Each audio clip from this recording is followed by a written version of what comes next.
தெளிவுறவே அறிந்திடுதல், தெளிவு தர மொழிந்திடுதல், சிந்திப்பார்க்கே களிவளர உள்ளத்தில் ஆனந்த கனவு பல காட்டல், கண்ணீர் துளிவர உள்ளுருக்குதல், இங்கிவையெல்லாம் நீ அருளும் தொழில்களன்றோ ஒளிவளரும் தமிழ்வாணி அடியநேர்க்கு இவை அனைத்தும் உதவுவாயே. பேரன்பு மிக்க பாரதி அன்பர்களே, குவிகம் இலக்கிய அமைப்பு நடத்தி வருகின்ற மகாகவியின் மந்திர சொற்கள் என்ற தொடர் நிகழ்விலே இது 267வது நிகழ்வாக இந்த காலை மாலைகளிலே ஜூம் அரங்கிலே உங்களை எல்லாம் சந்திப்பதிலே பெருமகிழ்ச்சி அடைகின்றேன். இதே நிகழ்ச்சியை யூடியூப் போன்ற இணையதளங்களில் பார்ப்போருக்கும் பின்னாலே பதிவிலே பார்க்க இருக்கக்கூடிய அன்பர்கள் ஆகிய அத்தனை பேர்களுக்கும் மீண்டும் ஒரு முறை நன்றி செய்து வணக்கத்தையும் தெரிவித்துக் கொள்கிறேன். பாரதியை பார்த்து கொண்டிருக்கிறோம். அதுதான் நமக்கெல்லாம் என்ன ஒரு காமன் இன்ட்ரெஸ்ட் அப்படின்னா பாரதியை பார்க்குறோம். இப்படி பாரதியை பார்க்கும்பொழுது ஒரு விஷயத்தை இலக்கியம் என்பதே ஒன்றுக்கொன்று தொடர்புடைய விஷயத்தை நமது நினைவிலே கொண்டு வருது. அது நம்ம ஞாபகம் வச்சுக்கணும். இது ஏன் இத்தனை நாள் போயிட்டு இருக்கு? பாரதியை பத்தி பேசிக்கொண்டே இருக்கிறோம், ஒவ்வொரு பாடலாக தொடர்ந்து பார்த்து கொண்டே இருக்கிறோம். ஒரு பாடல் படிச்சுட்டு போக வேண்டியதானே. அந்த பாடல்ல அப்புறம் என்ன இருக்கு அப்படின்னா, அந்த பாடல்ல பார்க்க பார்க்க எப்படி இந்த சாண்ட்விச்ல உள்ள அடிக்கிட்டே வரும். உள்ள என்னெல்லாம் இருக்கோ, என்னெல்லாம் கையில் இருக்கோ வைப்போம். ஒரு டொமேட்டோ வைப்போம், இல்லைன்னா வேற ஏதாவது ஒரு ஆனியன் தூக்கி வைப்போம், ஒரு சீஸ் வைப்போம், அதுக்கப்புறம் சாலட் எல்லாத்தையும் போட்டு வைக்கிற மாதிரி நம்ம கிட்ட இருக்கக்கூடிய அனுபவங்களை நாம் அந்த படைப்பினுடைய அனுபவத்தோடு பகிர்ந்து கொள்கிறோம். அப்போ all literature is only transiting one idea to another one. அனுபவ கடத்தல் தான் இது. சில பேர் கடத்தல் அனுபவம் இருக்கும், அது வேற. ஆனா இது அனுபவ கடத்தல். என்னுடைய அனுபவத்தை உங்களுக்கு நான் கடத்த வேண்டும் மொழி மூலமாக. அவ்வளவுதான் இலக்கியம் என்பது, அவ்வளவுதான், வேற ஒண்ணுமே கிடையாது. All right. அது எவ்வளவு பெரிய இலக்கியத்தில் ஈடுபட்ட பல நண்பர்கள் இருக்கிறார்கள். நம்ம செல்லப்பா அவர்கள் வந்திருக்கிறார்கள். அவருடைய அறக்கட்டளையில தொடர்ந்து பல சிறுகதைகளுக்கெல்லாம் பரிசு கொடுத்து இலக்கியத்தில் பல பேரை ஈடுபடுத்தி கொண்டிருக்கிறார்கள். அதில் சொல்றது, இத்தனை தூரம் பண்றோம் எல்லாரும். அந்த மாதிரி எங்களுடைய சிறுகதை போட்டி, இது குவியத்தினுடைய ஜூலை மாதத்தில் இருக்கிறது, இந்த மாதத்தில் வரப்போகிறது. சிவசங்கரி கதை தேர்வு.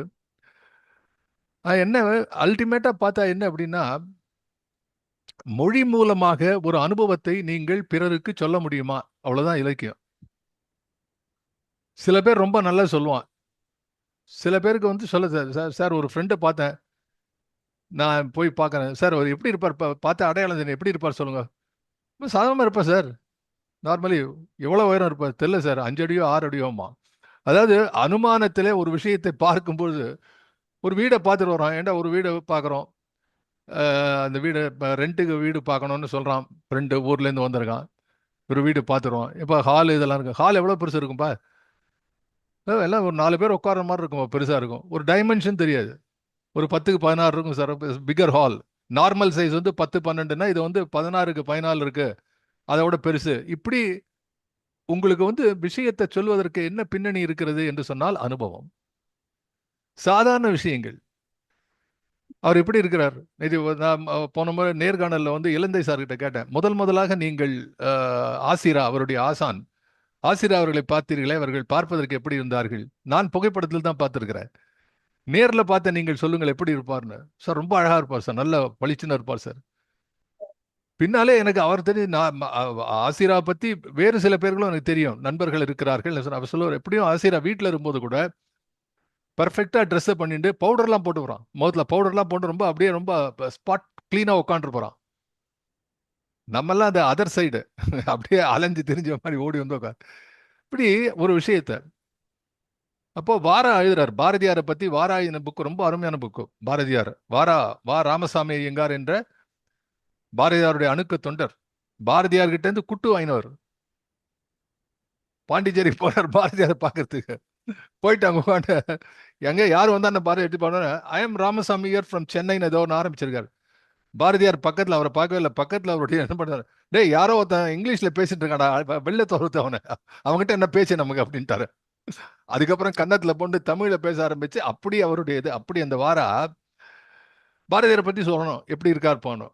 பாரதியார் அழகன் அப்படின்னு சொல்லிட்டு புரியறதுக்காக சொல்றாரு. அது அந்த நடைங்கிறது படைப்பு, அனுபவம், இலக்கியம் என்னங்கிறது ஒரு ஒரு விஷயம் சொல்றேன் உங்களுக்கு. பாரதியுடைய மூக்கு வந்து ரொம்ப அழகான மூக்கு. அப்படி கடைசியில் எடுத்து கையில பண்ண மாதிரி இந்த மூக்கு என்று சொல்லிவிட்டு நீளமா அமைந்த மூக்கு சொல்லிட்டு, ஆனா இந்த ராஜாஜி மாதிரி கடைசியில வளைஞ்சிருக்கிற மூக்கு இல்லை அப்படின்னு எழுதுவாரு. ராஜாஜி மூக்கு வளைஞ்சிருக்கும்ல, எல்லாருக்கும் தெரிஞ்ச மூக்கு அப்படி இல்லை. அதாவது சம் ரெஃபரன்ஸ். இதுதான் வந்து இலக்கியத்தை படைக்கக்கூடியவர்கள் எல்லாம் இது செய்கிறார்கள். சார் நம்ம என் ஃப்ரெண்டு இருப்பார் சார், நம்ம ஃப்ரெண்டு இருந்தார் அவன் மாதிரி இருப்பார், பார்க்கறதுக்கு கிட்டத்தட்ட அவர் மாதிரி இருப்பார் சார் என்று உருவ ஒற்றுமை பற்றி சில பேர் சொல்லலாம். இப்படி வாழ்க்கையிலே நாம் யோசித்து பார்க்கும் பொழுது ஒரு அனுபவத்தையோ அல்லது ஒரு விஷயத்தையோ இன்னொருக்கு மொழி மூலமாக எடுத்து செல்லும் பொழுது அந்த அது எவ்வளவு திறமையாக நீங்கள் செய்கிறீர்கள் என்பதுதான் ரொம்ப முக்கியம். சரி சார், இதெல்லாம் நம்ம இப்போ எப்படி பாரதிக்கு எப்படி பாரதி அவர் கட்டுரையில் எழுதுறார், கவிதையிலும் பார்த்தோன்னா நேர்ல பார்த்து இந்த மாதிரி விஷயத்த சொல்றதே கஷ்டமா இருக்கு. ஆனால் ஒரு அனுபவத்தை இன்னும் தன்னுடைய நாட்டில் பார்க்குற விஷயம் சொல்லாமே, இப்படி இருக்கா அப்படி இருக்கா, அந்த வீடு வந்து பெருசா இருக்கு, அனுபவத்தை எப்படி கடத்துவீர்கள்? அதுவும் இந்த அனுபவம் என்பது வெரி பர்சனலைஸ்டு அனுபவம். சார் எனக்கு வந்து ஃபார் எக்ஸாம்பிள் எனக்கு ரொம்ப பிடிச்ச ஸ்வீட் வந்து பாதுஷா. நான் பாதுஷா சாப்பிட்றேன். ஆஹா, இந்த அனுபவத்தை இந்த சுவையும் ரசனையும் நான் இன்னொருத்தனுக்கு டிரான்ஸ்ஃபர் பண்ணணும். எப்படி பண்ணீங்க? கொரியர் மூலமா கொடுத்து அனுப்பலாமா? இன்னைக்கு விஸ்வநாதன் கொரியர் மூலமா எனக்கு பிரசாதம் கொடுத்து அனுப்பினர். அது மாதிரி அனுப்ப முடியுமா? செய்திருக்கிறார்கள். there are people. மிகச்சிறந்த இலக்கியவாதிகள் என்று அறியப்பட்டவர்கள் யார் என்றால் தாங்கள் பெற்ற அனுபவத்தை மிக அருமையாக அடுத்தவருக்கு கடத்துபவர்கள். இதுக்கு அடுத்த ஸ்டெப் ஏதாவது உண்டா சார்? உண்டு. பாரதியில் அந்த ரேங்க் வரான் மேல.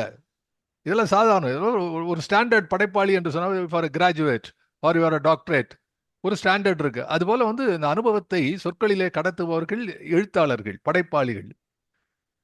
இதைவிட மிகச்சிறந்த படைப்பாளிகள் யார் என்று சொன்னால் யாருமே பெறாத ஒரு அனுபவத்தை நீ பெற்றிருக்கிறாய், அந்த அனுபவத்தை சொல்லணும்.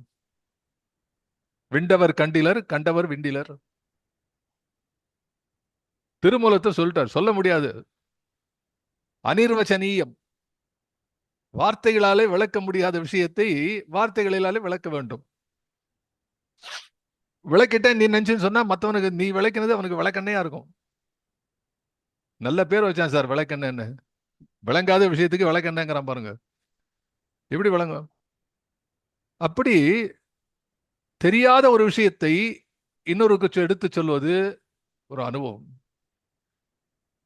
இதுக்கு மேல ஒரு லெவல், இதுக்கு மேல ஒரு அந்த லெவல் தான் பாரதி இன்னும் ஹைட்ல போயிடுறான். அதுக்கு மேல ஒரு ஹைட்ட போறான். என்ன இங்க போறான்னா, ஒன்று யாருக்கும் கிடைக்காத ஒரு அனுபவத்தை அந்த அனுபவத்தை அப்படியே மொழியினாலே கடத்துவது.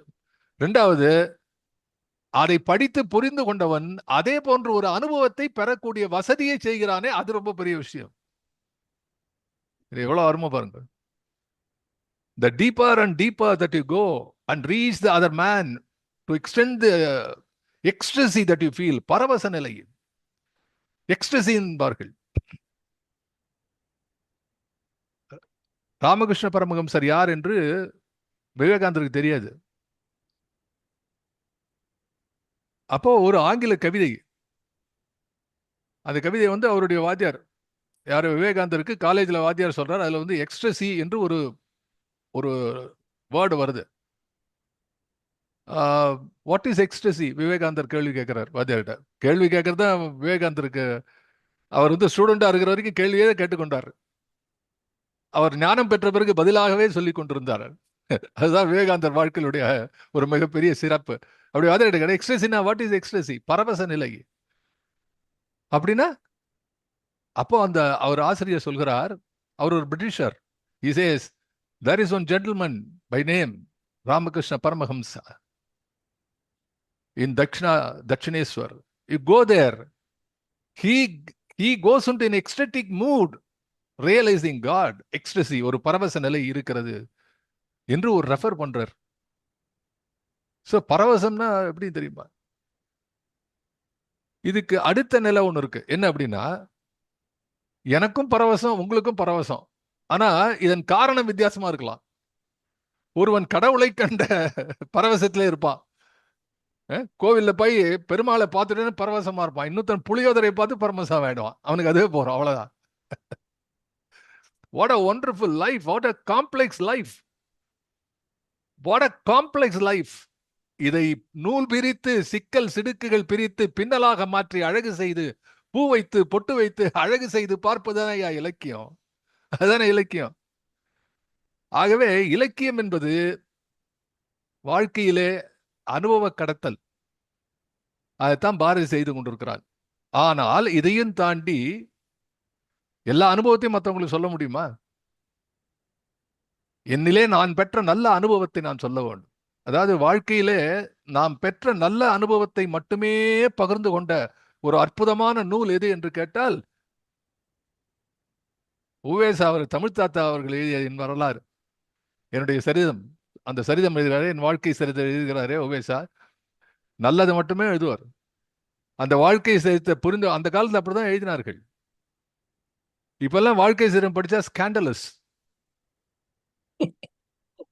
அந்த காலத்த வாழ்க்கை சரிதம், சுயசரிதை ஏன் எழுதினார்கள்? நாமக்கல் கவிஞர் எழுதினார், அற்புதமான கவிதை.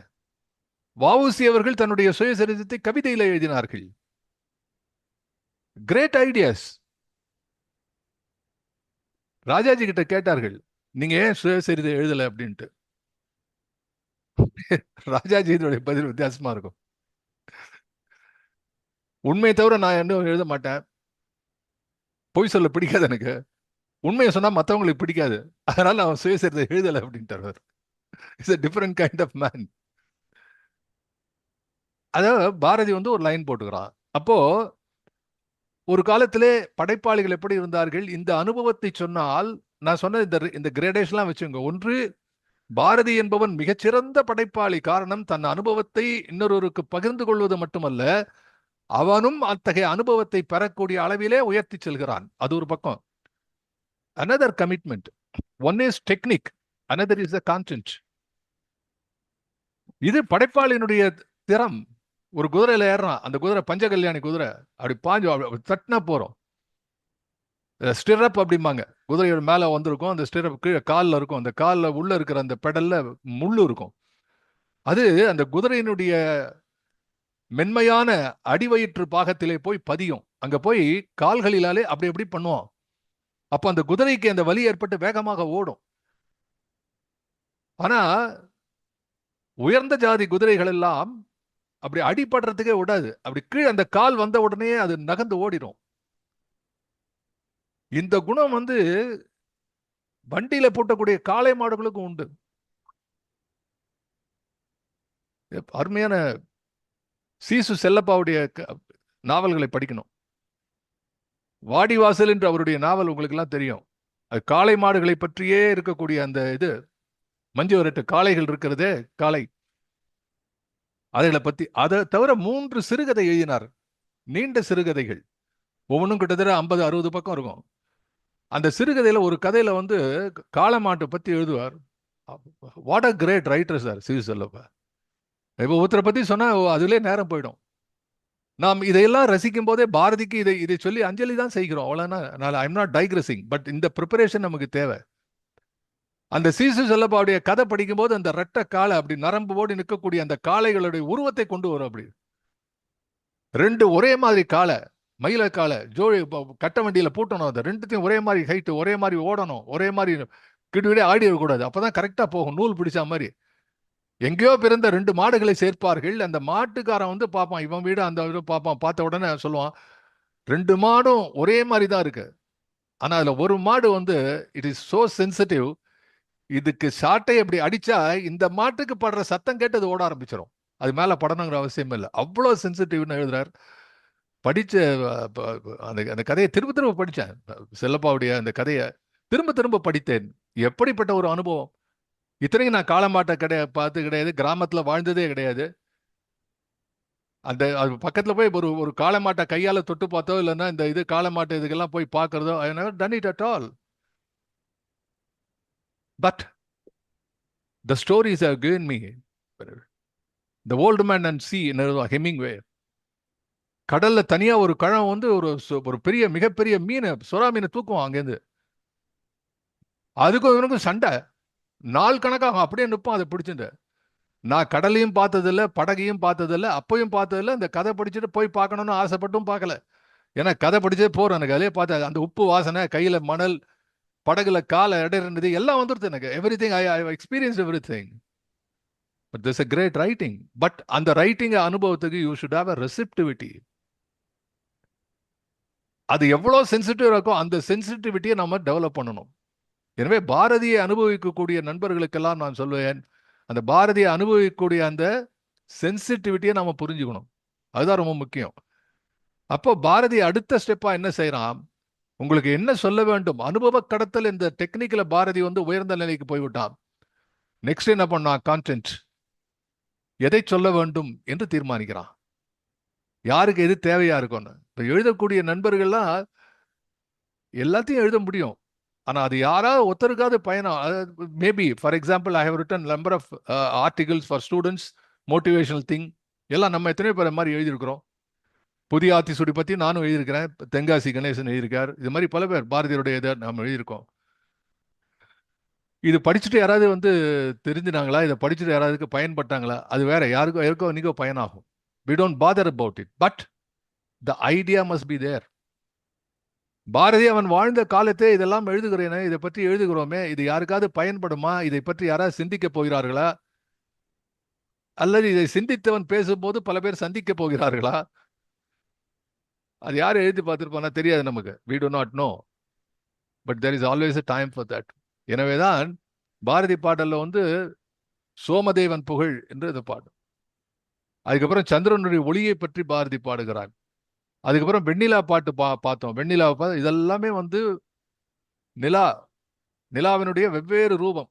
அதுவும் எனக்கு ரொம்ப பிடிச்சதுல நீங்க யாருமே மோதவரும் கரு மேக திரளினை வெண்ணிலாவே நீ முத்தின் ஒளி தந்து அழகுறச் செய்கும் வெண்ணிலாவே, தீது புரிந்திட வந்திடும் தீயர்க்கும் வெண்ணிலாவே நானும் சேர்த்தொழி நல்குவர் மேலவராமன்றோ வெண்ணிலாவே என்ற ஒரு அற்புதமான கருத்தை பாரதி இங்கெல்லவோ புகுத்தி வைத்திருக்கிறான். ஆகவே இதெல்லாம் ரசித்தோம். இப்ப இந்த மூன்றாவது பாடல்ல பாரதி என்ன பண்றான், he is making something different. அதாவது தனியா ஒருத்தர் தனியா பாடிட்டு இருக்கார், நல்லா பாடுறாரு, ஸ்ருதி வச்சுன்னு பாடிட்டு இருக்கார். தனியா பாட ஆரம்பிக்கிறார், ஸ்ருதி வச்சு பாடுறார், நார்த் இந்தியன் போல ஹார்மோனியம் அந்த மாதிரி ஒன்று வச்சுன்னு பாடுறாரு. அப்புறம் பார்த்தா பக்கத்துல ஒரு தாளம், ஒரு வயலின் எல்லாம் சேர்ற மாதிரி பாரதி, நிலாவை பாடக்கூடிய பாரதி ஒரு கச்சேரியை ஆரம்பிக்கிறான் இந்த பாட்டுல.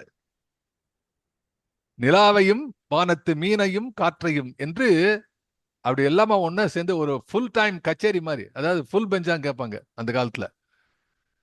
ஃபுல் பெஞ்சுனா கர்நாடிக் மியூசிக்ல என்ன சார் இன்னைக்கு ஃபுல் பெஞ்சா அப்படின்னா என்ன அர்த்தம்னா, பொதுவாக கச்சேரிக்கு ஒரு பக்கம் வயலின் ஒரு பக்கம் மிருதங்கம் இருக்கும்.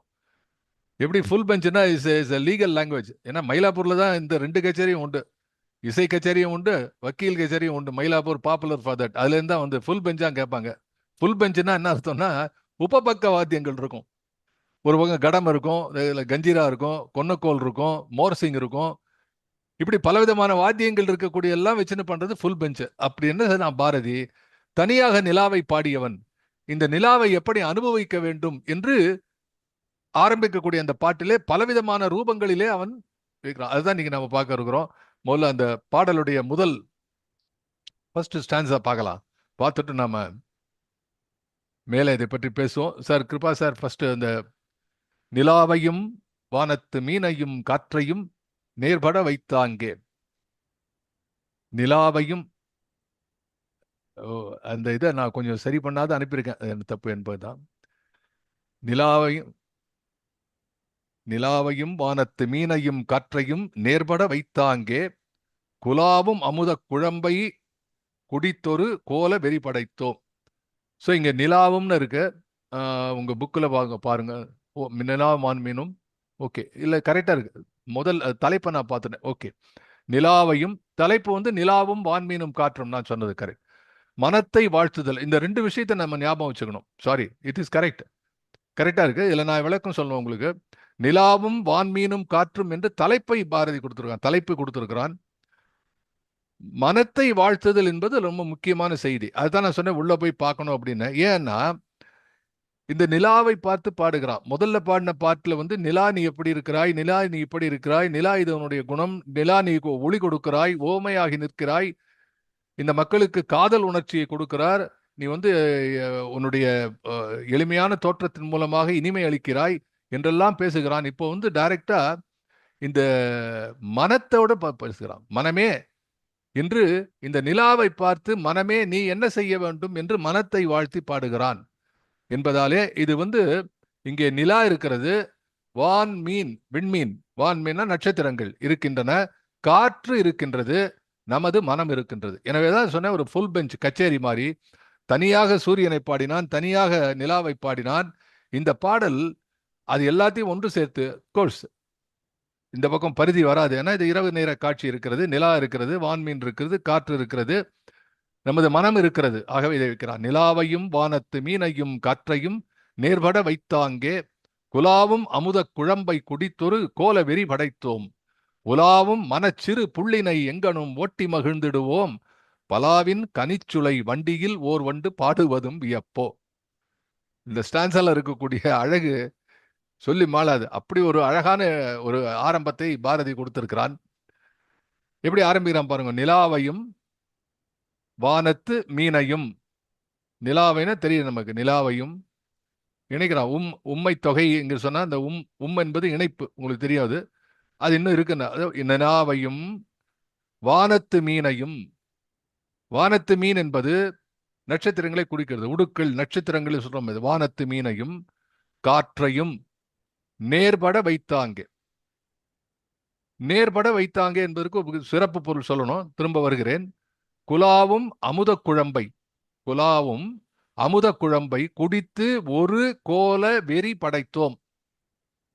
அதுக்கப்புறம் உலாவும் மனச்சிறு புள்ளினை, மனம் என்ற சிறு புள்ளினை, மனச்சிறு புள்ளினை என்பது மனம் என்ற சிறு புல், சிறு பறவை, அது எங்கனும் ஓட்டி மகிழ்ந்திடுவோம்.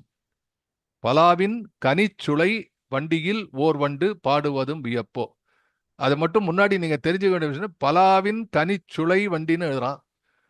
பலா வண்டி இல்லை, அது பன்ருட்டிலேருந்து கடலூர்ந்து வரக்கூடிய பெருசு பெருசா வச்சிருப்பானா பலா, அப்படி முள் பலா அப்படி இல்லை, அது வண்டி வண்டியா இருக்கும் லாரியில. அதை சொல்லலை அவன். என்ன சொல்றான், பலாவின் கனிச்சுளை, அந்த சுளை எடுத்துட்டாச்சு. ஒருத்தன் கஷ்டப்பட்டு கையில தேங்காய் எண்ணெல்லாம் தேய்ச்சிட்டு ஒவ்வொரு இதுவா பறிச்சு எடுத்து அழகா உள்ள இருக்கிற அந்த கொட்டையெல்லாம் எடுத்துட்டு அந்த சுளையை மட்டும் அழகா வச்சிருக்காங்க. இந்த வண்டி ஃபுல்லா சுளை. அது ஒரு ரசனைக்கு சொல்றேன், பின்னாடி இதுக்கு வருவோம். ஆகவே எடுத்து பார்த்த உடனே அந்த பாட்டுல நிலாவையும் வானத்து மீனையும் காற்றையும் நேர்பட வைத்தாங்க. இப்போ பாரதி என்ன நினைக்கிறான், ஒரு மனிதனுக்கு வந்து there is always a depression and pressure, stress எல்லாருக்கும் இருக்கிறது. யாராவது ஸ்ட்ரெஸ் இல்லாத மனுஷன் இருக்கானோ? கிடையாது. ஆனா பாரதி நினைக்கிறான், இந்த மனிதர்களுக்காக மனத்தை பார்த்து சொல்லும்போது ஒரு சூழலை ஏற்படுத்திக் கொள்ள வேண்டும். எழுதுவதற்கு ஒரு சூழல் தேவை, அதுபோல கேட்பதற்கு ஒரு சூழல், ஒரு அட்மாஸ்பியர், கிரியேட்டிங் அன் ஆம்பியன்ஸ் என்று சொல்லுவார்கள். ஆம்பியன்ஸ் நண்பர்கள் கூட பல பேர் சொல்கிறார்கள், சார் இந்த மாதிரி நேரில் வந்து, அதாவது நேரில் என்ன ஜூம்ல வருது, நேரில் வர மாதிரி தான் இப்போ 19-15 அப்புறம் நேரில் பார்க்கறது மாதிரி தான், ஜூம்ல வர்றது நேரு தான் சார். நேரில் நம்ம பார்க்கலன்னா அப்புறம் அந்த 1 மணி நேரம் கிடைக்க மாட்டேங்க சார், நான் ரெக்கார்டில் கேட்கவே முடியறதில்லை சார். 50% 20% தான் எனக்கு தெரிஞ்சு கேட்க விரும்பக்கூடியவர்கள். ஒரு 20% தான் வந்து ரெக்கார்டில் கேட்பாங்க, இல்லைன்னா திரும்ப இன்னொரு நாளைக்கு இந்த 1 ஹவர் இருக்கும். இப்போ வந்து எல்லாரும் பார்க்குறோம், எல்லாரும் ஒரு மேடையில் இருக்கிற மாதிரி ஒரு அட்மாஸ்பியர் இருக்கிறது கிடைக்கிறது. ஸோ இந்த அட்மாஸ்பியரை ஏற்படுத்தி கொள்ள வேண்டும். பாரதி நினைக்கிறான், இவ்வளோ ஒரு நல்ல அட்மாஸ்பியர் இருந்தால் தான் நல்ல விஷயத்த மனத்துக்கு சொல்ல முடியும். அது ஒரு பேக்ரவுண்ட். அது மாதிரி படிக்கிறதுக்கு you must be comfortably sitting minimum and see that your eyesights are properly made efficient by proper lighting. இதெல்லாம் இருக்குல்ல, சாதாரண விஷயம் நமக்கு தெரியும். பாரதி நினைக்கிறான், இந்த அட்மாஸ்பியர்ல இந்த மனத்துக்கு சொல்ல வேண்டும். நிலாவினுடைய எக்ஸ்டென்ஷன் அது. இப்போ பாரதியினுடைய உள்ளுணர்வு எப்படி இருக்கு பாருங்க. this is what I said, content. நீங்கள் எழுதும் போதும் அதை நினைத்து பார்க்க வேண்டும். எப்படி ஒரு முதல்ல வந்து நிலவை பற்றி பேசுகிறான், நிலவினுடைய வெவ்வேறு குணாதிசயங்களை பற்றி பேசுகிறான். இரண்டாவது, இந்த நிலவையும் தனி மனிதனையும் இணைக்கக்கூடிய, மனிதனுடைய உள்ளுணர்வை ஊக்குவிக்கக்கூடிய அந்த மனத்தோடு அவன் இதையும் இணைத்து பேசுகிறான். ஸோ பாரதி வந்து நார்மலா அந்த இப்போ சொல்ல, விண்ணை பார்த்து பாடினாலும் பாரதியினுடைய கால்கள் மண்ணிலே பதிந்திருக்கின்றன என்று பேசுகிறோம். அப்போ everywhere Bharathi is interested in to make it a practical application of any poem. ஒரு பிராக்டிக்கல் அப்ளிகபிலிட்டி இல்லாம பாரதியினுடைய எந்த பாடலும் இல்லை. இந்த பாடல்ல வந்து ஒரு அதீத ஓமையை கொண்டு வருகிறான் எடுத்த உடனே. இதுவரை சொன்னது பெண்களுடைய முகத்தை நிலாவுக்கு ஓமையா சொல்லலாம், சரி. இங்க பாரதி பேசக்கூடிய விஷயம் இருக்கிறதே, இது ரொம்ப அதீதமான கற்பனை. என்ன கற்பனை? நிலாவையும் வானத்து மீனையும் காற்றையும் நேர்பட வைத்தாங்கே. இந்த நேர்பட வைத்தாங்கிறது எப்படி இருக்கும்? நேர்பட என்பது அதனுடைய தெளிவு நமக்கு எப்படி புரிய வேண்டும் என்று சொன்னால், முதல்ல இது இந்த மூணு எங்க இருக்குன்னு பார்க்கணும். எல்லாம் மேலதான் சார் இருக்கு அப்படின்னா, நிலா மேல இருக்கு, அதுக்கு ரொம்ப மேல விண்மீன்கள் இருக்கின்றன, அதற்கு கீழே காற்று இருக்கிறது. Science talks about it, stratosphere, atmosphere. காற்று ஒரு லெவலுக்கு மேலே போறது கிடையாது இல்லையா? காற்றே இல்லாத நிலை இருக்கிறது. அதையும் தாண்டி இருக்கக்கூடிய வெவ்வேறு கோள்கள் அண்டத்திலே இருக்கக்கூடிய, இதுல எல்லாமே வந்து எல்லாத்துக்குமே ஒரு டைனமிசம் இருக்கு. காற்று என்று சொல்லும் போது நம்ம என்ன நினைக்கிறோம்? காற்று ஒரு இடத்துல நிக்கல, அப்படி சுழண்டு இருக்கு காற்று. But that is the same thing for நிலவு, சேம் திங் ஃபார் ஸ்டார்ஸ். இது எல்லாமே ஒரு பாரதியே எழுதுறானே, உருளை பெருத்த உருளையாக உருண்டு கொண்டிருக்கும் இந்த உலகம், அண்டங்கள் எல்லாம் உருண்டு கொண்டு குயில் பாட்டில் எழுதுறான். அப்படி இவையெல்லாம் சுழன்று கொண்டிருக்கின்றனவே, அவையெல்லாம் நேர்பட வைத்தாங்க. இது என்ன கற்பனை சார்? ஒரு தனி மனுஷனுக்கு இது மாதிரி பண்ண முடியுமா? நீ கூட்ட வைக்க முடியுமா எல்லாத்தையும்? It's an extension of your mind. எல்லாம் எப்படி வந்து கிரகணம், ஒரு சந்திர கிரகணம் எப்படி, சூரிய கிரகணம் எப்படிங்கிறது நமக்கு வந்து சயின்ஸ்ல விளக்குறான். இதுக்கு பின்னாடி வந்தானே பூமிக்கு இது மறைக்கிறது. இப்ப அவன் என்ன வைக்கிறான்? நிலாவை வச்சுக்கோ, ஸ்டார்ஸ் எல்லாம் கலெக்ட் பண்ணு, அதை வச்சுக்கோ. அதுக்கப்புறம் இந்த பக்கம் காத்து, இப்படி சுற்றி கொண்டிருக்கின்ற இவையற்றையெல்லாம் நிற்க வைப்பதே கடினம். ஆனா அவையெல்லாம் ஒரே நேர்பட நிற்க வைக்க வேண்டும் என்றுகிறான். என்ன அதீதமான கற்பனை! அப்போ நிலாவையும் வானத்து மீனையும் காற்றையும் நேர்பட வைத்தாங்கே அப்படி நீ வைக்கும்போது, குலாவும் அமுத குழம்பை குடித்தொரு கோல வெறி படைத்தோம். ஐயோ, அப்படியே கான். எப்படி வந்து இந்த எக்ஸ்டென்ஷன் நம்ம இந்த என்ன ஒரு இந்த தீரம்ல போயிட்டே இருக்கும் கணக்குல, ஒரு நாள்ல ஒண்ணுமே புரிய, ஐயோ ஐ மிஸ் இட் அப்படிமா. அது மாதிரி வந்து இதை மனதால எண்ணி பார்க்க கூட முடியவில்லை. குலாவும் அமுத குழம்பை குடித்து, அவன் ஏன் அமுத குழம்பு என்று சொன்னான் என்றால், இந்த நிலை இருக்கிறதே, இந்த அமுத குழம்பு இட்ஸ் அ மிக்சர். இந்த குழம்பு என்பது வந்து அந்த அமுதம் என்று சொன்ன காரணமே என்னன்னா, there is a permanency about it. ஒரு நிரந்தரத்தன்மை, அமரத்துவம் இருக்கக்கூடிய விஷயங்கள். காற்று, வானம், விண்மீன்கள், நிலவு, இவையெல்லாம் அமரத்தன்மை கொண்ட காலத்தினாலே அமுத குழம்பை குடித்து ஒரு கோல வெறி படைத்தோம் என்கிறான். அதுக்கு என்ன பொருள்? கோல வெறினா என்ன அர்த்தம்? அதாவது சில சில நேரங்கள்ல வந்து சில சொற்களுக்கெல்லாம் வந்து நம்ம மீனிங் மாறிடும். வெறி என்று சொன்னால் ஒரு நல்ல அர்த்தம் இருக்கு. வெறி கம்பனை படித்தவர்களுக்கு தெரியும். பொன்னினெழில் பூவின் வெறி சாந்து பொதி சீதம். சீதைய கல்யாணத்துக்கு இறங்கி வர கீழே அவளை வந்து பாரதி இத கம்பன் வர்ணிக்கிறான். பொன்னினெழில் பூவின் வெறி சாந்து பொதி சீதம். தெரியும், பூவின் வெறி என்பான். பூவின் வெறி என்றால் நறுமணம் என்று பொருள். வெறி என்பதற்கு நறுமணம். இப்போ வந்து வெறினா நமக்கு தெரியும். இப்போ இருக்கிற தமிழ்ல வெறினா என்னன்னா, இப்போ இருக்கிற ஊடக தமிழ்ல பார்க்கும்போது ரொம்ப கஷ்டமா இருக்கு. எல்லா வார்த்தைகளும் வித்தியாசமா இருக்கு. எனவே கோல வெறி படைத்தோம்னா இங்க வந்து நாட் அ நெகட்டிவ். ஒரு பைத்தியக்கார மாதிரி ஆடுறாங்க. கோல வெறி என்று சொன்னால் இங்க என்ன மீனிங் கொள்ள வேண்டும் என்றால், கோலம் என்று சொன்னால் அழகு. கோலமயில் என்று சொல்லுவார். கோலமயில் குமரா, இப்ப அழகு என்று பொருள். அழகினுடைய வாசம் படைத்தோம். அப்ப இந்த எங்கேயோ இருக்கக்கூடிய இந்த நிலவு, எங்கேயோ தொலைவில் இருக்கக்கூடிய நட்சத்திரங்கள், சுழன்று கொண்டிருக்கிற காற்று, இவையெல்லாம் சேர்ந்து ஒரு அமுத குழம்பாகி இந்த பூமிக்கு ஒரு அழகின் மயக்கத்தை, அழகினுடைய மனத்தை கொடுக்கிறது. the fragrance of beauty. அதுவே ஒரு ஒரு வித்தியாசமான பொருள். நம்ம நினைக்கிறோம் பாரதி வந்து புலன் மாற்றி பாடுகிறான். அதாவது எல்லாரும் சொல்றது செந்தமிழ் நாடனும் போதிலே இன்ப தேன் வந்து பாயுது காதினிலே. காதுல தேன் பாஞ்சா கட்டரும் தான் சார் வரும். ஆனா அது சுவை. இந்த சுவை மாற்று புலன் சுவை மாறுதல் என்பது இலக்கியத்திலே ஒரு ஒரு உத்தி இல்லையா? இது நிறைய எக்ஸாம்பிள்லாம் இருக்கு. ஆனா இங்க பாரதி பல இடங்களில் இதை செய்திருக்கிறான். இந்த இடத்துல செய்யறான், இந்த இடத்துல செய்யறான். எப்படின்னா, அமுத குழம்பை குடித்து ஒரு அப்படி குடிக்கிறதுன்னு சொன்னா அது வந்து சுவை, நுகர்வு சுவையை சேர்ந்தது. அது கோல வெறி படைத்தோம்னா அழகினுடைய மனம். அழகு என்பது கண்களிலாலே காணப்படுவது, வாசம் என்பது மூக்காலே முகரக்கூடியது. இன்னொன்று வந்து அமுத குழம்பு என்று சொன்னால் அது வாயினாலே சுவைக்கக்கூடியது. இப்படி ஐம்புலன்களுக்கும் இருக்கக்கூடிய சுவையை ஒன்றாக்கி ஒரு அதீதமான ஓமையை காட்டுகிறான். காரணம், இந்த அனுபவம் யாருக்கும் கிடையாது. இது ஒரு வித்தியாசமான அனுபவம். அதைத்தான் பாரதி செய்கிறான். அது எப்படி சார் இது மாதிரி அதீதமான ஓமைகளை சொல்கிறான் என்று சொன்னால், பாரதி வந்து பாரதி மட்டுமல்ல, பாரதி சுட்டிக்காட்டிய கவிஞர்கள் இருக்கிறார்களே, வள்ளுவன் ஆரம்பித்து வள்ளுவன், கம்பன், இளங்கோ, இவங்க அத்தனை பேரும் அதீதமான ஓமைகளை பயன்படுத்தியிருக்கிறார்கள். அதுல வந்து கம்பன் பல இடங்களை பயன்படுத்தியிருக்கிறார். அதீதமான ஓமைகள் நமக்கு நம்ம நினைச்சே பார்க்க முடியாது சார். இது மாதிரி ஒரு ஒரு சில எக்ஸாம்பிள் சொல்றேன் உங்களுக்கு. இது வந்து எனக்கு தெரியல, ஒரு ஏகேவி கிளாஸ்ல சொன்னாரா இல்லையா தெரியாது எனக்கு. நான் தொடர்ந்து அதை சில நேரங்களை கேட்பது, சில நேரங்களில் இது பாலகாண்டத்திலிருந்து ஒரு ஒரு இடம் சொல்றேன். ராமனுடைய கல்யாணம் தீர்மானம் செய்து விட்டாது.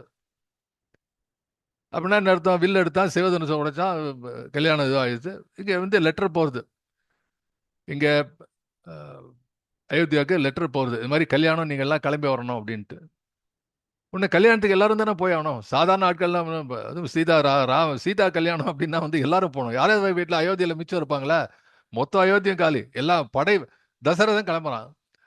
ஒரு ராஜா கிளம்புறான் அப்படின்னு சொன்னா அது ராஜாவுக்கு ஒரு கெத்து, அவன் படையெல்லாம் கூட போகும்.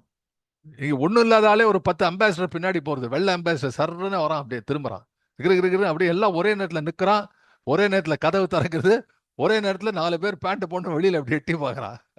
இது ஒரு பெரிய ஒரு இதுவா பண்ணிட்டு இருக்கான். அந்த காலத்துல எப்படி இருக்கும்? பட போறதான் போறான், தாண்டி அயோத்தியால இருந்து கங்கையை கிராஸ் பண்ணி போறான். பக்கத்துல இருக்கக்கூடிய நதி கங்கை தானே, அங்கேதானே வரணும். அங்கேருந்து சரவியை தாண்டி இந்த பக்கம் வருது கங்கை. அதுதானே இது. ராமனும் அயோத்தியா தாண்டி வரும்போது கங்கையை தாண்டுகிறான். அப்ப கங்கையை தாண்டக்கூடிய இந்த தசரதனுடைய சேனை அந்த கங்கையை என்ன நாசம் பண்றது அப்படின்னு எழுதியிருக்கான். ஒரு அதீதமான கற்பனை. அந்த பாடல் சொல்ற, கப்புடை நாவின், எல்லாருக்கும் தெரிஞ்ச பாடல் இது, பல பேர் பாடியிருப்பார்கள், ரொம்ப பாப்புலர். கப்புடை நாவின் நாகர் உலகமும் கண்ணில் தோன்ற. கப்புடைனா இந்த நாக்கில் பிளவுபட்ட நாவு. கப்புடை நாவின் நாகர், நாகலோகம். நம்ம உங்களுக்கு தெரிஞ்சிருக்குமோ இல்ல, யாருக்கும் தெரியாது, படிச்சுதான் தெரிஞ்சு. நம்ம பூலோகத்துக்கு கீழே இருக்கிறது வந்து நாகலோகம். இது நமக்கு தெரியுதோ இல்லையோ, அந்த காலத்து சினிமா எல்லாம் பிளாக் அண்ட் ஒயிட் சினிமாவில் அந்த காலத்துலாம் ரொம்ப தெரியும் எல்லாருக்கும். கீழே நாகலோகத்துக்கு போயிடுவான். அந்த காலத்துல ஒரு படம் பேரே ஜெமினி கணேசன் படம் ஒண்ணு. அவன் எங்கேயோ போய் கீழே நாகலோகத்துல போயிடுவான். அங்க ஒரு நாக கன்னிகை பார்த்து அவ வந்து இவனை லவ் பண்ணி, ஜெமினி கணேசன் பார்த்தா யாரும் லவ் பண்ண மாட்டாங்க. Gemini Ganesan meant for, he used to come on the screen only to be loved by damsels. அதனால அவனை கீழே நாகெல்லாம் வந்துடும். உடனே நாக தேவதை எல்லாம் வரும், நாக கன்னிகை வரும். இதெல்லாம் சினிமால பார்த்து நம்ம நினைச்சுட்டு இருக்கோம். ஆனா உண்மையில அப்படிதான் இருக்கு. இதெல்லாம் தெரிஞ்சா பண்ணியிருக்காங்க. 7 லோகத்துல பூமிக்கு கீழே இருக்கிறது வந்து நாகலோகம், அண்டர் வேர்ல்ட். ஏன்னா ஊர்வன நாகம் கீழே தானே இருக்கு. என்ன எழுதுறான் அவன் கம்பன்? கப்புடை நாவின் நாகர் உலகமும் கண்ணில் தோன்ற. இந்த கேஞ்சஸ் வருது, அதுல வந்து அதை தாண்டி இந்த சேனைகள் எல்லாம் ஓடும்போது தாண்டி போறது, இத்தனைக்கும் போகும்போது மிதிச்சு மிதிச்சு போகும்போது கீழே தர தென்படுறதான். அதான் சில வாட்டி மேல வந்து இருக்கும், கீழே தேஞ்சு தேஞ்சு கீழே இருக்கிறது வெளியில தெரிஞ்சிடும். பித்தளையோ வாட்டவர் இட் இஸ். யோசிச்சு பாருங்க. எவனாவது சொல்லுவானா அந்த மாதிரி கேஞ்சஸ் போறது? கேஞ்சஸ், அதாவது கேஞ்சஸ் வந்து மேல போல, அப்படியே பூமியில ஆழத்துல போறது. அதுவே சுருங்கி போய் கங்கையை சுருக்கி அது கீழே பூமி உடைஞ்சு அதன் கீழே இருக்கிற நாகர் தலை தெரியுது அங்க. அது மட்டும் இல்ல, இது இது ஒரு அதீதமான கற்பனை. அப்புறம் நான் துப்புடை மணலிற்றாகி கங்கை நீர் சுருங்கி போக, கீழே மணல்லாம் உதிர்ந்து போய் கங்கை நீர் சுருங்கி போக, இதுக்கு அடுத்ததான் ரொம்ப இது மாதிரி ஒரு அதீதமான கற்பனை யாருக்குமே இருக்க முடியாது. இந்த கங்கை நீரெல்லாம் எங்க சார் போய் சேர்றது? கடல்ல போய் சேரும் இல்லையா? கடல்ல தானே போய் சேரும். எல்லா நதிகளும் போகக்கூடிய இடம் தானே. கங்கை நீர் சுருங்கி போச்சு. அப்போ கடல் என்ன சொல்றாங்க எழுதுறான் அதுல, உப்புடை கடலும் தென்னீர் உன் நசை உற்றதன்றே. நசைனா ஆசை. நல்ல தண்ணீரை குடிப்பதற்கு கடல் ஆசைப்படுகிறது. அப்ப காஞ்சஸ் வருது. காஞ்சஸ் இது உப்பு கடல் தானே.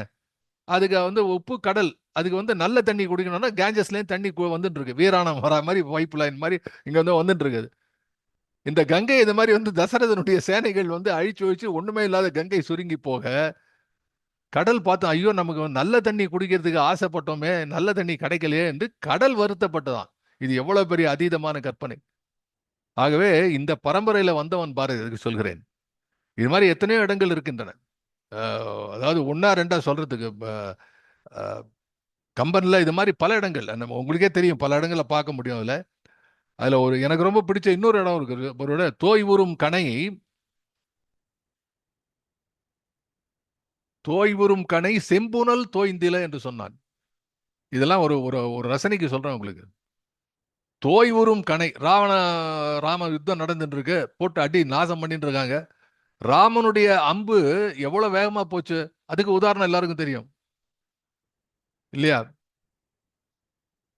கல்லா புல்லோருக்கு நல்லோர் சொன்ன உரையென போயிட்டு இருந்து, யூஸ்லெஸ் ஃபெலோக்கு அறிவுரை சொன்னா எவ்வளவு சீக்கிரம் போகுமோ அது மாதிரி போயிடுறானா. ஆனா இது நிறைய பேருக்கு தெரியாது. இந்த இடத்துல தோய்வுறு கணை, ராவணனை அடிச்ச கணை என்ன ஆச்சா, அதுல எழுதுறான் பாருங்க, செம்புனல் தோய்ந்தில. ஒரு அம்பு உனக்குள்ள போச்சுன்னா உள்ள போன உடனே உள்ளுக்குள்ள இந்த சத நினம் அந்த அந்த ரத்தத்தை எடுத்து தானே ஒரு வழியில. இவன் அம்பு இட் இஸ் சோ ஃபாஸ்ட். அந்த அந்த அம்புல குருதி கரையே இல்லையா, ரத்த கரையே இல்லை அதுல. செம்புலம் இல என்று சொல்றான். இப்ப எவ்வளவு ஸ்பீடா போயிருக்கணும் அது. அம்பு வேகமா போய் சார் தெரியணும் இல்லையா? ஏதாவது ஒரு வெண்ணெய்க்கு நடுவுல அம்பு போனா கூட அதுல மேல ஏதாவது ஒட்டின்னு இருக்கும்ல. இது போற வேகத்துல அப்படியே அந்த அதே மாதிரி இருக்கான். அந்த அந்த அந்த அம்புல ஒண்ணுமே கிடையாது. இப்படி எல்லாம் எழுதினாங்க. அதை வைத்துக் கொண்டு பாரதி எழுதுகிறான். அதை போல சொல்றாங்க. ஒரு அதீதமான கற்பனை. அந்த அதீதமான கற்பனைக்கு பின்னாலே அவன் என்ன சொல்கிறான், அது ரொம்ப முக்கியம். இந்த அதீதமான கற்பனை, குலாவும் அமுத குழம்பை குடித்தொரு கோல வெறி படைத்தோம் என்று சொல்லிவிட்டு மனத்தை பார்த்து சொல்கிறான், உலாவும் மனச்சிறு புள்ளினை எங்கனும் ஓட்டி மகிழ்ந்திடுவோம். இவ்வளவுதான், ஜஸ்ட் இண்டிகேஷன். பின்னால எலாபரேட் பண்றான். உலாவும் மனச்சிறு புள்ளினை. மனம் என்பது ஒரு சிறிய பறவை. மனம் என்னும் சின்ன பறவை. அது தன்னுடைய இறகை அசைத்து அசைத்து பருகிற சிறு புல்தான். ஆனால் அதற்குள்ள பெருமை என்ன தெரியுமா, அது எங்கனும் ஓட்டி மகிழ்ந்திடுவோம். இப்ப சொன்னேன் பாத்தியா, வானம், நிலவு, நட்சத்திரங்கள், காற்று, இவைகளுக்கு நடுவே நீ சின்ன பறவையாக இருந்தாலும் நீ எங்கனும் சென்று பார் என்று முதல்ல ஒரு இன்ஸ்ட்ரக்ஷன் கொடுக்கிறான். So he has connected the fourth point of this. முதல்ல என்ன சொல்றான், வானம், நிலவு, நட்சத்திரங்கள், காற்று, இந்த மூன்று சொன்ன பிறகு நாலாவதா இருக்கக்கூடியது என்னன்னா மனம் என்ற சிறு புல். What is the connectivity of these two என்றால், இவையெல்லாம் அமுத குழம்பை குடித்தொரு கோலவெறி படைத்தோம். ஏற்கனவே இந்த இயற்கை படைத்திருக்கிறது, நாங்கள் படைத்திருக்கிறோம். அமரத்துவ நிலையிலே இவையெல்லாம் இருந்து கொண்டிருக்கிற ஏ மனமே, நீ பறந்து போய் பாரு. Please experience that. Please experience that. உலாவும் மனச்சிறு புள்ளினை, அதுவும் சாதாரண பறவை இல்லை, மனச்சிறு புல்லுங்கிறது. அது உலாவும் மனச்சிறு புல். நீ சொல்லி கொடுக்க வேண்டாம் மனமே. அது என்னமோ ஒரு இடத்துல மனம் அடங்கி இருக்கிற மாதிரி நீ பறந்து போலாம் சொல்ல வேணாம். அது எங்கேயுமே இருக்கிறது இல்லையே. அது குரங்கு மாதிரி ஓடின்னு தான் இருக்குது, மனம் எனும் குரங்கு. அப்படி உலாவும் மனச்சிறு புல். அது சின்ன புல், ஆனால் அதுக்கு உலாவுகின்ற தன்மை இருக்கிறதே. அந்த உலாவும் மனச்சிறு புள்ளினை எங்கனும் ஓட்டி மகிழ்ந்திடுவோம். இப்ப சொன்னேனே, இந்த இடங்களிலெல்லாம் நீ ஓட்டி மகிழ்ந்திடுவாய் என்று சொன்னவன் கடைசியிலே ஒரு ஓமை சொல்கிறான். முதல்ல சொன்ன ஓமை அமுத குழம்பை குடித்து கோல வெறி படைப்பது அதீத ஓமை. அந்த அனுபவம் யாருக்குமே இருக்காது. கம்பனை போன்று, வள்ளுவன் போல, இளங்கோவை போல அதீதமான கற்பனை செய்யக்கூடிய கவிஞர்களுக்கே தோன்றக்கூடிய அந்த கற்பனையை முதலிலே சொன்னவன் அந்த பாடலுடைய கடைசி வரியில எல்லாருக்கும் தெரிந்த உண்மை சொன்ன, பலாவின் கனிச்சுளை வண்டியில் ஓர் வண்டு பாடுவதும் வியப்போ. பலாச்சுளை எல்லாருக்கும் தெரியும். அதுவே ஒரு வண்டி ஃபுல்லா இருந்தா, ஒரு பலாச்சுளை வீட்டில் வச்சுன்னா, ஒரு மாம்பழம் வச்சிருந்தாலே அது வண்டு கிண்ட எல்லாம் அந்த வண்டுக்கு தெரியும், வந்துடும். அப்படி ஒரு வண்டி ஃபுல்லா பலாச்சுளை போகும்போது அதுல வந்து ஒரு வண்டு பாடுதல் வியப்போ. அவன் தன்னைத்தானே சொல்கிறான் பாரதி. இட்ஸ் மீனிங் தேர். தன்னைத்தானே பாரதி சொல்லிக் கொள்ளக்கூடிய இடம்.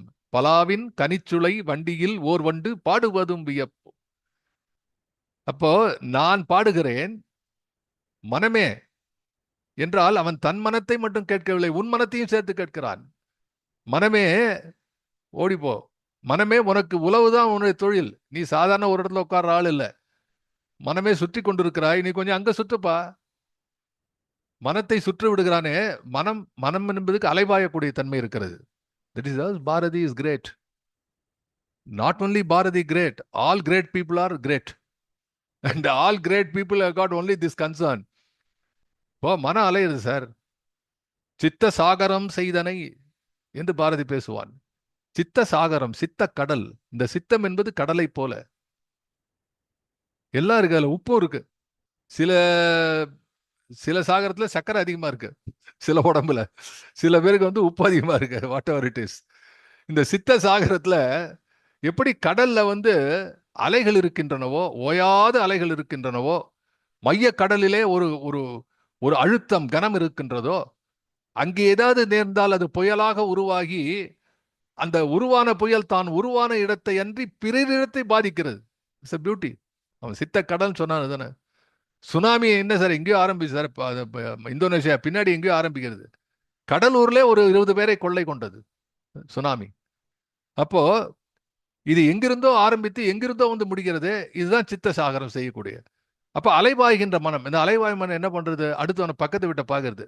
ஐயோ, அவன் வீட்டுல புது கார் வாங்கி வச்சிருக்கிறானே, அவன் இன்னொரு வீடு கட்டியிருக்கானே, அவன் வெள்ளை சட்டை போடுறானே, இப்படி அலைபாய். இதுதான் உலாவும் மனச்சிறு புல். இது உலாவி கொண்டே இருக்கிறது, ஒரு இடத்துல இருக்கு. அதை சொல்றான், கோ பியாண்ட், கோ பியாண்ட். உலாவும் இந்த மனச்சிறு சிறு இந்த மனச்சிறு புள்ளே, நீ ஓட்டி எங்கானும் தெரிவோம். எங்க? இந்த வானத்தை நோக்கி போ.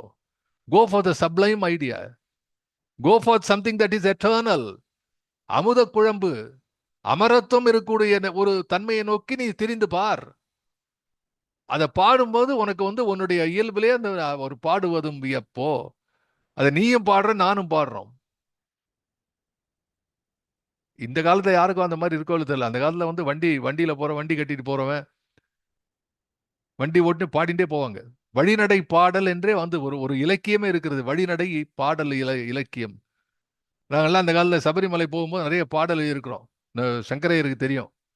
சங்கரையர், அவருடைய குரூப்ல இருக்கிற ரவி, பப்ளிஷ் புக் ஆல்சோ. அந்த பாடல்லாம் போட்டு நிறைய இது மாதிரி அறுபடை வீடுகளுக்கு போகிறவர்கள் வழிநடை பாடல், சிந்து பாடல்கள், எளிதாக பாடக்கூடிய பாடல்கள்.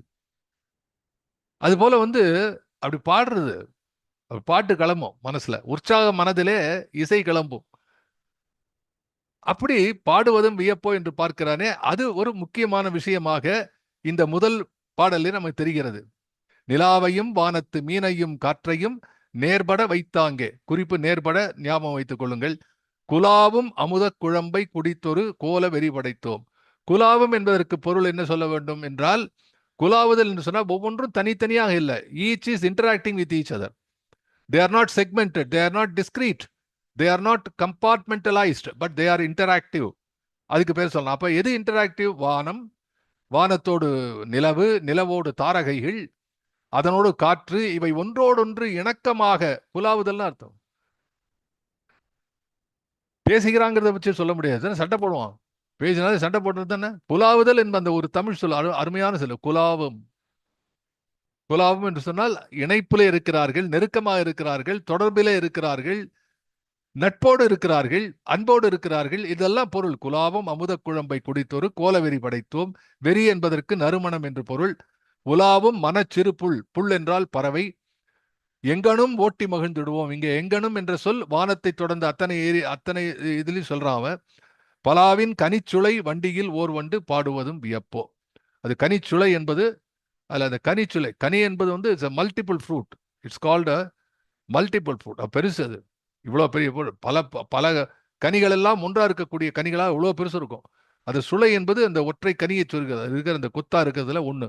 அப்படி அந்த தனித்தனியாக எளிமையாக அது பிரிப்பதற்கு கடினமாக இருக்கக்கூடிய அந்த கனியை உள்ளே அருமையான சுளை, தேனினும் இனிய சுவையோ இருக்கு, அது தனியாக பிரித்து வண்டியில வச்சிருக்கிறான். அப்படி இருக்கும்பொழுது அங்க வண்டு வராதா? அப்படி வந்த வண்டு, தேடி தேடி போகக்கூடிய வண்டு ஈஸியா கிடைக்கும் போது அப்புறம் என்ன வேலை? சாப்பிட்டு பாட வேண்டியதுதான். உமர் கயாம் தான். Everybody there is an Omar Khayyam in everybody. Okay, அடுத்த பாட்டு பார்த்துடலாம். தாரகை என்ற மணித்திரள் யாவையும் சார்ந்திட போ மனமே. நம்ம பாரதி இப்ப 2வது ஸ்டான்ஸால பாரதி டைரக்டா மனசை அட்ரஸ் பண்றான். தாரகை என்ற மணித்திரள் யாவையும் சார்ந்திட போ மனமே, ஈரச் சுவையதில் ஊறி வரும் அதில் இன்புருவாய் மனமே. இது சரச்சுவைன்னு இருக்குதுல, ஈரச்சுவைன்னு இருக்கணும்.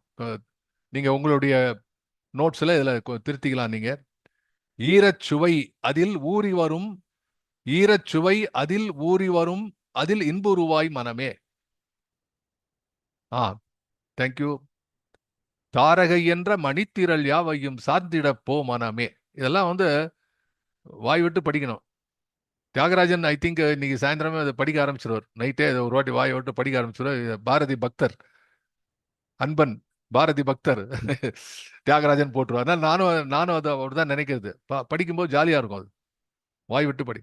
தாரகை என்ற மணித்திரள் யாவையும் சார்ந்திட போ மனமே, ஈரச்சுவை அதில் ஊறும் வரியும் ஊறி, இங்க லூ வருது, ஈரச்சுவை அதில் ஊறி, இங்க ஊ வரணும்.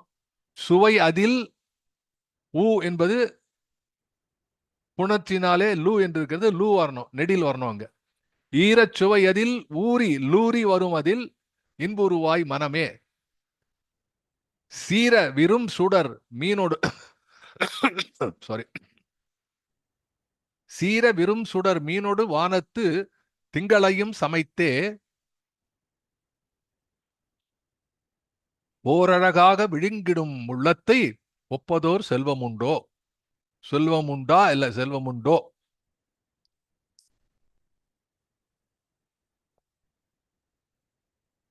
இந்த ஆ ஓ சவுண்ட் எல்லாம் வந்து இதுல வந்து மீனிங் எப்படி வருங்கிறது ஒரு பக்கம் இருக்க, அது அந்த அந்த சந்தத்துல வரும்போது நமக்கு தெரியும். சமைத்தே ஓரழகாக விழுங்கிடும் உள்ளத்தை ஒப்பதோர் செல்வம் உண்டோ. விழி அது கேட்கிற கேள்வியாக இருக்கிறது, வினா சொல்லாக இருக்கிறது. தாரகை என்ற மணித்திரள் யாவையும், தாரகைனா நட்சத்திரங்கள், மணித்திரள், மணி என்றால் இங்கே ஒளி என்று பொருள், திரள் என்றால் கூட்டம், யாவையும் அத்தனையும். அப்போ நட்சத்திரங்கள் என்ற ஒளி பொருந்திய அந்த கூட்டம் இருக்கிறதே, தாரகை என்ற மணித்திரள் யாவையும் சார்ந்திட போ மனமே. முதல் பாட்டுல என்ன சொல்றான்? முதல் ஸ்டான்ஸால பாரதி, உலாவும் மனச்சிறு புள்ளினை எங்கனும் ஓட்டி மகிழ்ந்துடுவோம் அப்படிங்கிறான். எல்லா இடத்துலயும் ஓட்டின் போ அப்படிங்கிறான். இங்க என்ன பண்றான்? தாரகை என்ற மணித்திரள் யாவையும் சார்ந்திட போமன் இருக்கிறதுக்குள்ள ஃபார்தஸ்ட் அதுதான். நிலாவை கூட பார்த்து விடலாம், நிலா கூட போயிடலாம், போயாச்சு நாம. அதையும் தாண்டி இருக்கக்கூடிய ஸ்டார்ஸ். அப்போ அது வரைக்கும் நீ போ, சார்ந்திட போ மனமே. நீ நீ உலவக்கூடிய மனமே, உனக்கு வந்து I am giving you direction, you go. நீ உன்னுடைய பண்பிலே எந்த மாறுதலும் தேவையில்லை, நீ பண்றதையே பண்ணு, but direction is different for you. அதுதான் பாரதியினுடைய அழகு, இந்த பாட்டுல இருக்கக்கூடிய அழகு. அலைந்து திரியக்கூடிய மனத்துக்கு, இப்படி அலைந்து திரியக்கூடிய மனத்துக்கு ஒரு ஒரு திசையை காட்டுகிறான். புதியதை நோக்கியும் புதிய புதிய அனுபவங்களை நோக்கியும் பார்த்து அனுபவித்து ரசிக்கக்கூடியதான் மனம். அதாவது மனத்தினுடைய ஒரு பெரிய பண்பு, நல்லதோ கெட்டதோ இல்ல, சீக்கிரம் அழுத்து போயிடும். பழக பழக பாலும் புளிக்கும் என்று எது உண்டு. ஆசை 60 நாள், மோகம் 30 நாள், இப்படி பல இருக்கும். What ever it is, even the best will become what you call as something pedestrian and mediocre. இதுக்கு வந்து even in administrative side, even in the material side, there is a lot of examples are for this. அதாவது வந்து அந்த இதுல சொல்லுவாங்க, there's a law, The law is called some law, பேர் மறந்துட்ட ஒரு law. That means whatever that you are getting regularly, it becomes have zero value. For example, you are getting a salary of 1 lakh of rupees. ஒரு மாசம் நல்லா இருக்கும். அது வந்து that lakh becomes normal. That is no more interesting to you. அதுக்கு zero value வந்துடும். இது இருக்கும்போது திடீர்னு ஒருத்தன் கூப்பிடுறான், சார் இன்னைக்கு உங்க ஆஃபீஸுக்கு லீவ் போட்டு என் கூட வாங்க, இன்னொரு ஸ்மால் பிஸ்னஸ் ஒரு 200 ரூபா 300 ரூபாய் சம்பாதிக்கலாமா? இவன் என்ன பண்ணா அதுக்கு போயிடுவான். எக்ஸ்ட்ரா 200 rupees வருது. So the regular income has become a zero value and a small extra income becomes more. இது வந்து மனுஷனுடைய அடிப்படை. This is most of the problems of the life is only that. People are not satisfied with what they have. Not being satisfied is part of the human DNA. The DNA la irukadu. In the curiosity, in the dissatisfaction is also the cause of the expanding ideas. வண்டி மாடு ஓட்டின்னா ஒரு நாள் ஃபுல்லாக போயிட்டு இருப்பான். இங்கேருந்து விழுப்புரம் போகுதுன்னா காத்தாலேருந்து சாயந்தரம் வரைக்கும் போயிட்டு இருப்பான் வண்டியில். இன்றைக்கு விரைவாக போகுது. Bullet trains have come. We are not satisfied. We want to go farther. So this dissatisfaction is what is the basis of good and bad. It all depends. ரெண்டு அது இல்லாத இருக்க முடியாது. மனித வாழ்க்கையினுடைய வளர்ச்சி என்பது எதை குறிக்கிறது என்றால் இதுதான். அதனால அவன் பாரதி என்ன நினைக்கிறான், இந்த மனம் அழுத்து செலுத்தி இருக்கக்கூடிய இந்த மனமே, then please remember also this. Bharati is addressing the manam of the citizens of India of that time. அது மனசுல ஒரு பக்கம் ஓடிண்டே இருக்கணும். Bharati is basically a nationalist poet. Nationalist poet. அவன் எழுத வந்த காரணம் அதான் அந்த கான்டென்ட் என்று சொன்னேன். அப்போ இந்த நாட்டிலே அடிமைப்பட்டு கிடக்கக்கூடிய நாட்டில் இருக்கிறாயே, இவெல்லாம் வந்து சூரியன் மறையாத ஆட்சின்னு சொல்லி உட்காந்துருக்கான். பிரிட்டிஷ் என்ன அடிமைப்படுத்தினாலும் இந்த வானும் நிலவும் தாரகைகளும் காற்றும் உனக்கும் சொந்தம், உன் மனத்துக்கு சொந்தம். மனத்தை ஓட விடுறாங்க. See, somewhere the best experience. 26 வருஷமா நம்ம மண்டேலா இன்சைட் ஜெயில் உள்ளுக்குள்ளே உட்காந்து அவர் பிள்ளை வந்து எழுதுறாரு. உள்ளுக்குள்ள வந்து இந்த மனம் அப்படியே கசிந்து உள்ள உட்காந்து போகாத அந்த மனத்தை வேறு திசையில திருப்ப வேண்டும். இதெல்லாம் பார்க்குறோம். so many incidents are there. The human adventure stories. Unfortunately, the Reader Digest ஒன்று வந்து இந்த முன்ன எவ்வளோ பேர் படிச்சு இந்த Reader Digest, அதில் வந்து ஃபர்ஸ்ட் பர்சனில் எழுதுவோம் adventure ஸ்டோரிஸ்லாம்.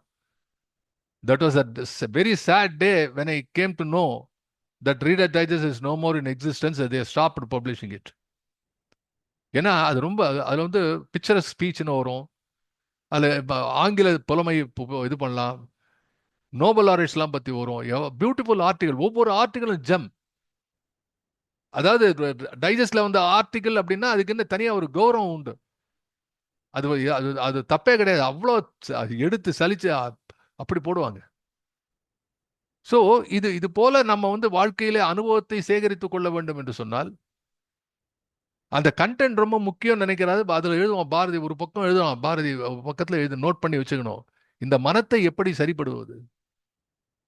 You see from so many angle. இப்போ நேத்திக்கு இது பார்த்தேன் இந்த இதில் நியூஸில், தமிழ்நாட்டில் வந்து போதைப் பொருட்கள் அதிகமாகிடுதுன்னு உடனே அதில் வந்து 2 விதமான the article is talking about arresting it from 2 sides. ஒன்று டிமாண்ட், இன்னொன்று சப்ளை. ஒரு பக்கம் சப்ளை பண்றோம் யார் எல்லாம் இந்த போதை மருந்து கடத்துறோம் இவனெல்லாம் தடுக்கிறது அரசினுடைய கடமையாக இருக்கிறது. இன்னொரு பக்கம் awareness, that is a demand. எனக்கு போதை மாத்திரை வேண்டும் என்று கேட்பவர்களை அது கேட்க விடாமல் செய்ய வேண்டும். அப்போ 2 பக்கம் பண்ணணும். அது you have to arrest a particular operation at 2 levels. இப்போ பாரதி என்ன நினைக்கிறான், ஒரு பக்கம் இந்த அடிமைப்பட்டு கிடக்கக்கூடிய இந்த பாரத நாட்டு மக்களை இதை விடுவிக்க ஒரு பக்கம் சுதந்திர போராட்டத்திலே பல பேர் குதித்து இருக்கிறார்கள். The physical fight that is happening also. போராட்டங்கள் நிகழ்கின்றன. அதே நேரத்தில் இவருடைய மனத்தை தயார் செய்ய வேண்டும். அப்படி மனத்தை, ஏன்னா என்னை பொறுத்த வரைக்கும் பாரதி வந்து சும்மா உட்காந்து வந்து நிலாவையும் இதையும் பார்த்து ஒரு ரொமான்டிக்கா எழுதிட்டு போற ஆள் கிடையாது. அவன் அதுல விஷயத்தை வைக்கிறான். அதுல உன்னுடைய மனதை பண்படுத்த முயல்கிறான். அந்த மனம் இருக்கிறதே, அந்த மனம்தான் என் மனமே மனத்தை வாழ்த்தி பாடுகிறான். ஏற்கனவே நம்ம மனத்தை பத்தி பாரதி பாடின பாட்டு பல நாம பார்த்திருக்கிறோம். ஆகவே இங்க எழுதுகிறான் பாருங்கள், தாரகை என்ற மணித்திரள் யாவையும் சார்ந்திடப்போ மனமே. மனமே, கோ தேர், யூ அண்டர்ஸ்டாண்ட். அதனுடைய சப்ளிமிட்டி பார்க்கும்போது, கால் சாகன் அப்படின்னு ஒரு கிரேட் காஸ்மோனட், அந்த கால் சாகன் என்ன பண்ணா, விமானத்துல போல அந்த ஆஸ்ட்ரோநாட்டாம் அதுல போறான். அந்த விண்வெளி கலத்திலே போகும்பொழுது அங்கிருந்து பார்க்கிறான்.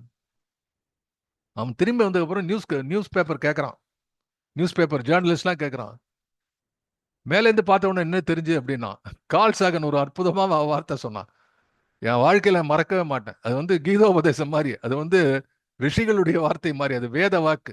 அவன் ஒரு வார்த்தை சொன்னான், என்ன தெரியுமா சொன்னா, கவனமா கேளுங்க. From at a distance, from at a distance everything is insignificant என்று சொன்னான். ஒரு தொலைவுக்கு மேலிருந்து பார்க்கும்பொழுது எதுவுமே முக்கியமாக தெரியல. Nothing is significant, everything is insignificant. பூமி தெரிஞ்சுதான்னு கேட்டான், எவ்ரிதிங் இஸ் இன்சிக்னிஃபிகண்ட், எல்லாம் அவ்வளவுதான் ஒரு தொலைவில இருந்து பார்க்கும் பொழுது. அப்போ இந்த அளவுக்கு மனத்தை உயர்த்தி எடுத்துக்கொண்டு செல்ல வேண்டும் என்று சொன்னால், அது சார்ந்திட போ மனமே, அங்க போய் நில்லு, சார்ந்திட போ மனமே, ஈரச்சுவை அதில் ஊறி வரும் அதில் இன்புருவாய் மனமே. திஸ் எகைன் அதீதமான கற்பனை. இதை எப்படி புரிந்து கொள்ள வேண்டும்? இன்னும் இதே பாட்டுல பின்னாடி very டிராஸ்டிகலி an expression that require lot of explanation, lot of indulgence. ஒரு மிகப்பெரிய ஆன்மீக பாடலாக முடிக்கிறான். இது சாதாரணம் இல்ல. சும்மா நிலாவை பார்க்கிற பாட்டை ஆரம்பிச்சு கடைசியில பார்த்தா the highest spiritual end that comes. இப்போ இங்க சொல்றான், ஈரச்சுவை அதில் ஊறி வரும் அதில் இன்புருவாய் மனமே. என்னடா இது, புரியவே இல்லையே. மனமே நீ அங்க போ, அங்க போய் பாரு. அப்படி பார்த்தா என்ன அர்த்தம்? how I interpret is all this is dry with a kind of a friction. We are talking about friction. எப்படி friction வரும்? friction இருக்கு. மணல்ல நடக்கும்போது, கால் நடக்கும்போது friction வருது. அந்த ஃப்ரிக்ஷனால தான் நடக்க முடியுது. ஃப்ரிக்ஷன் இல்லைன்னா நடக்க முடியாது. அதுவும் ஒரு ஃபார் எக்ஸாம்பிள், தரையில் நடக்கிறோம், பீச்சில் போறோம், பீச்சில் பக்கத்துல ரோடு இருக்கு, நடக்கிறோம், ஈஸியா நடக்கிறோம். உள்ள மணல்ல போனா நடக்க முடியல. ஒரு குழந்தை கேட்குறது அப்பாட்ட, ஏன்பா தரை தான் கஷ்டமா இருக்கு, தரையில் தானே நிறைய இருக்கும், ஃப்ரிக்ஷன் நிறைய இருக்கும், மணல் இல்லையே நடக்க முடியல. ஃப்ரிக்ஷன் இருந்தா தான் நடக்க முடியும், காலை பதிச்சு. மணல்ல ஃப்ரிக்ஷன் கிடையாது, கம்மி, அதோட காலை புதைய போக நடக்க முடியாது. இந்த முரண்தான் வாழ்க்கை. நீ உண்மையான ஈரச்சுவை என்று இங்கே பாரதி சொல்லுது, மனத்தை எளிமைப்படுத்துவது, மனதை கருணைப்படுத்துவது, மனத்திலே அன்பை வரவழைத்துக் அன்பே, அன்பு சிறந்த தவம் இல்லை, அன்புடையார் இன்புறுதல் என்றும் இயல்பு என்று சொன்னானே, அந்த ஈரச்சுவை அங்க போ மனமே, அன்பொல்யூட்டடா இருக்கு, போய் சரி பண்ணின்னு வா போ. அந்த அந்த அந்த தாரகை என்ற மணித்திரள் யாவையும் சார்ந்திட போ மனமே, ஈரச்சுவை அதில் ஊறி வரும். எனக்கு தெரியும், அங்க ஊறி வருது பாரு, அது வரும், அதை டேஸ்ட் பண்ணு. அது அப்ப ஏன் வண்டுன்னு சொல்லலாம், புரியுறதா? எப்படி இந்த வண்டு அந்த அந்த தேனை போய் சுவைக்கிறதோ, அதே போல மனமே நீ ஒரு வண்டாக அங்க போ. அப்படின்னா சிறு புல் என்று சொன்னால் வண்டு என்று சொல்லலாம். இன்ஃபேக்ட் வண்டு ஏற்கனவே நம்ம சொல்லிருக்கோம், காளி எனும் அந்த அந்த காளி பாட்டுல அந்த வண்டை பத்தி சொல்றான். காலமா மனத்திலிருந்த கோலமா வனத்தின் மீது காளி என்ற சக்தி, அந்த வண்டு சொல்றானே, அது போல இந்த வண்டு இஸ் ஆல்சோ எ கிரேட் குறியீடு. அது ஆன்மீக அந்த தகவல்கள் பின்னாலே இருக்கக்கூடிய குறியீடு. அதை பற்றி நான் ஏற்கனவே சொல்லி இருக்கிறேன், மேலும் அதை பார்த்து பேசலாம். ஆனா இங்க ஈரச்சுவை அதில் ஊறி வரும் அதில் இன்புருவாய் மனமே, அதை போய் சாப்பிட்டு இன்புருவாய் மனமே, சீர இரும் சுடர் மீனோடு வானத்தை திங்களையும் சமைத்தே ஓர் அழகாக விழுங்கிடும் உள்ளத்தை ஒப்பதோர் செல்வம் உண்டோ. இது அத்தனையும் புரிந்து கொண்டு, இதுல இருக்கக்கூடிய அழகுகள் எல்லாம் கண்டு கொண்டு, இதை ரசிக்கக்கூடிய ஒரு உள்ளத்தை பெற்றால் அதை விட செல்வம் உண்டா? Can there be anything better than this? இது யாருக்கிட்டும் போய் எங்கேயும் போய் பேங்க்ல போய் ஏடிஎம்ல போய் பணம் ஒன்றும் எடுக்க வேண்டாம். நீ வானத்தை பார்த்து ப்ரொஜெக்ட் யுவர் மைண்ட், உன்னுடைய மனத்தை அதனோடு அசம்பிள் பண்ணி, அதுல இருக்கக்கூடிய அமரத்துவம் நிறைந்த அமுத குழம்பை குடித்து, அதில் ஊறக்கூடிய ஈரச்சுவையை எடுத்து சுவைத்து, நீ உன்னை நீயே உயர்த்து கொள்ளும் பொழுது நீ எங்கோ சென்று விட்டாய். இதோட செல்வம் உண்டா? சீர இரும் சுடர் மீனோடு வானத்து திங்களையும், திங்கள்னா சந்திரன், மீனோடு அவனுடைய தாரகைகள், வானத்து திங்களையும் சமைத்தே ஓரழகாக விழுங்கிடும் உள்ளத்தை. இந்த ஓரழகு என்பதும் குலாவும் அமுத குழம்பு என்பதும் ஒன்றுதான். அங்கேயும் அந்த மூணுத்தையும் ஒன்றாக்கினா இங்கேயும் அது எல்லாம் சேர்ந்தால் அழகு. அந்த அழகுதான் கோல வெறி. கோலம் என்றால் அழகு, வெறி என்றால் வாசம். அந்த அழகிலே இருக்கிறதே அந்த ஓரழகாக விழுங்கிடும் உள்ளத்தை. என்ன அருமையான வார்த்தை!